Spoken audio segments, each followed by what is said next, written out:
Hey guys! For those who don't know me, my name's Jasmine. I'm a qualified counsellor and all-round awesome person, and I'm going through the next big stage of my life, which is weight loss surgery. And now it's about 3 months post tinkering day, and at this point I've noticed a few different changes, as my physician told me 6 weeks after my surgery. One of those things being I have finally lost a dress size. Took forever and a day, it feels, but finally got there. The other thing I've realised is that I've finally stalled. And I'll tell you guys more about that in a second. But first, as always, here's my statistics.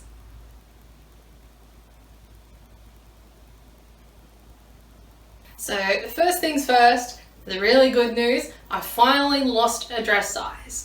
For those who have been following my videos all the way through, I was starting to get a bit worried that it was going to take forever and a day, literally, to lose a dress size. Partially because I have so much weight to lose. But that all came to a close when, on New Year's Eve, I decided to try on this particular dress I had from about 2 years ago. Now, this dress I bought in an op shop for about 50 bucks, and I bought it because at the time it fit me like a glove.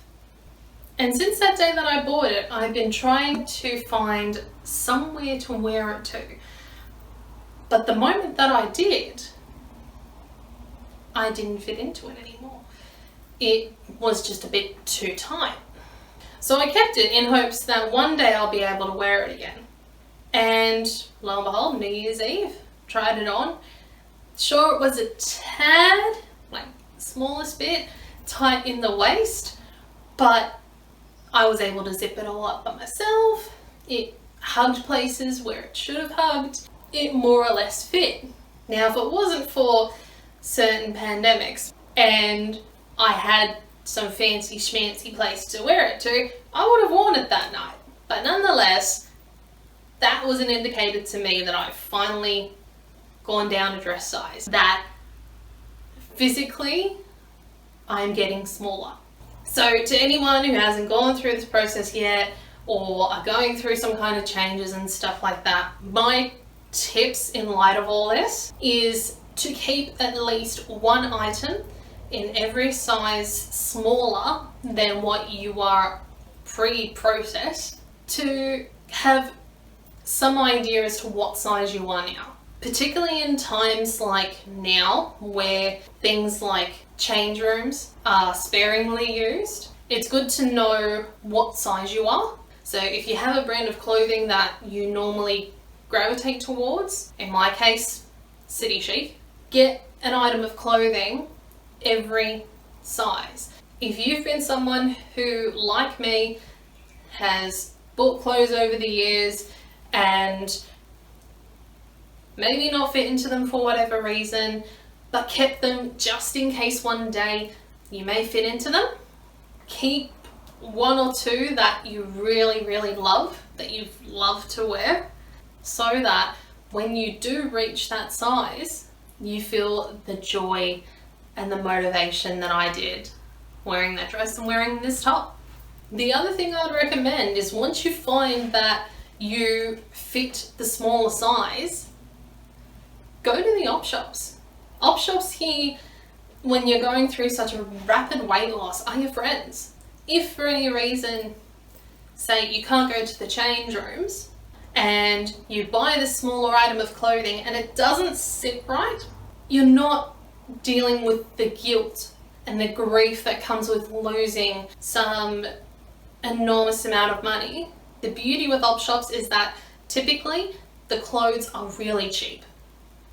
Even if I bought, say, this top at the op shop while it wasn't on sale, it would have only cost me $15. Now, if I bought this top, let's say about a month or two ago, I can just go and resell it or redonate it, knowing that, you know what, it was $15, but it cost me $15 to know that this color doesn't suit me, this style doesn't suit me, and given the times, that's really not a lot to pay.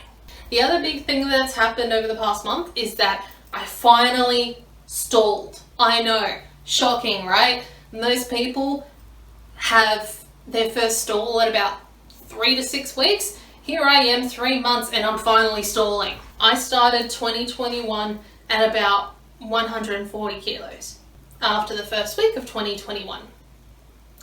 Still at 140 kilos. So I spent 2 weeks at this same weight. First thing that I asked was, why now? So I ended up having a look at it online and a few different websites, see what they all said, and they all kind of congregated to this one reason.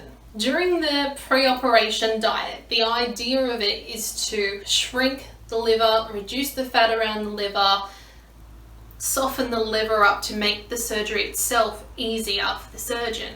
The problem there becomes that the size that your liver becomes for the operation is not optimal for the body, considering how many processes the liver goes through. So to counteract that, more effort is made to grow the liver to a size where it is optimal for all the processes it does. And this generally happens 3 weeks post tinkering. The other thing the body does around this time is it slows down the metabolism. Now, for anybody who's watched the why eating less and exercising more doesn't always work, you might notice that slowing down the metabolism is one of the body's ways to keep as much fat, keep as many calories within as possible, so that it keeps that high set point. The moment that I saw that I had stalled for 2 weeks, I laughed because I thought, yep, my brain is slowing down the metabolism, it's fighting back. But it can also be quite disheartening, because many of us come under this impression, again with the whole concept of being the perfect example of weight loss success, that we are meant to lose weight at a constant rate, and our projection of losing weight is meant to go in some kind of downhill slope. No plateaus, no stalling, no step laddering, but a gentle downward slope. So I started looking around. Okay, what can I do to get things moving at this early stage? One of the things that I saw from other people who've been through this whole process is drinking more water and eating a bit more protein. As I saw this, I thought, well, the 2 weeks prior were around, you know, the Christmas, New Year, holiday kind of thing. And, well, let's admit it to yourself, Jazz, you weren't drinking that much water. So by looking back at what I'd done in the previous week and being honest with myself and saying, look, you didn't do this right for the last week. You didn't do this right for the last week. You didn't do that right. And then focusing on improving those in the week ahead helped me to lose the first 700 grams, but then a few more kilos the week after. Another thing I saw on social media groups was to get moving. And again, I admitted to myself, you know, holiday period, the last thing some of us want to do is walk around and go to a gym or something like that. So I decided, okay, I've got to get up and get moving. But mentally, I get that this can be quite disheartening for many of us. Again, because that whole concept of being the perfect example of weight loss success. One thing I think we've all got to realize is that whilst everyone is different, many of us go through similar phases of losing a lot, you know, in 1 month and losing very little the next, or plateauing. And because we all go through that stage at some point in this early stage of post-tinkering, post-operation, we kind of start to feel less like a failure. And from what I've seen on a few websites, whilst I was researching why we stall at this stage in the first place, it's a sign of you improving. It's a sign of your body recovering. It's a sign of your body realizing what's happened. So in some cases, the idea is to wear it like it's a badge of honor, or like it's an achievement unlocked if you play Xbox. Because there's so many people out there who were in the same predicament as we once were, but chose not to have the surgery, or chose not to do anything about it, chose to give up when they first stalled because, oh, I'm not losing weight anymore, this must be it. But it's not. It's just the beginning. So I'm leaving it there for right now. I'm going to keep going and get myself moving, drink myself some more water. Keep your eyes peeled for around this time next month for my next segment. Until those videos come out, don't forget you are awesome, in case no one's told you already. And I'll see you next time. Bye everyone.